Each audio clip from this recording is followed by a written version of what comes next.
Hey, church family. This is the wildlife edition of Sermon After Sunday. It's a midweek podcast from Graceway Baptist. So we try to spend a few minutes during the week to help Sunday's message keep working in us, not just something we've heard, but something we live. And this past Sunday, we talked about something we all experience, but none of us enjoy. That's waiting on God. And the reason this hits so close to home is because we don't like waiting on anything, do we? We'll switch lines at the grocery store. We'll reroute GPSs to save 2 minutes. And if the drive-thru isn't moving already, we become irritated. But if we're honest, it's not just lines and traffic. Everyone's waiting on something deeper. Prayer, an answer, a situation to change.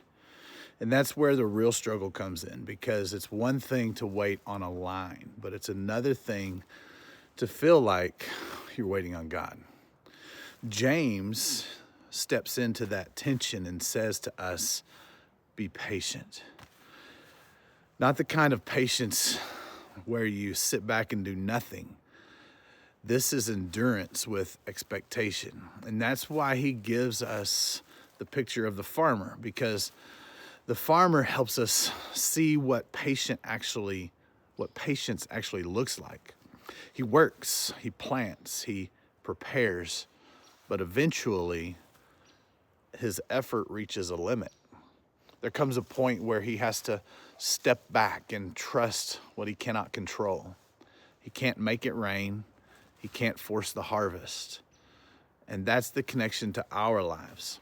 There's always a moment in waiting where your effort runs out and trust has to take over. So the question becomes, where are you trying to force what only God can produce?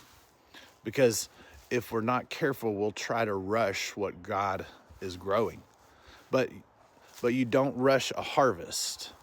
God is never late, but God is also rarely early. Consider this, it's like planting a seed and then digging it up every couple of days to check to see if it's growing. That's how a lot of us handle waiting. God, are you doing anything yet? And in that process, we interrupt the very thing we're hoping for. All the while, God is working. You just can't see it yet. And that's why patience matters so much, because patience is what keeps you steady when you can't see the progress. So here's our step today.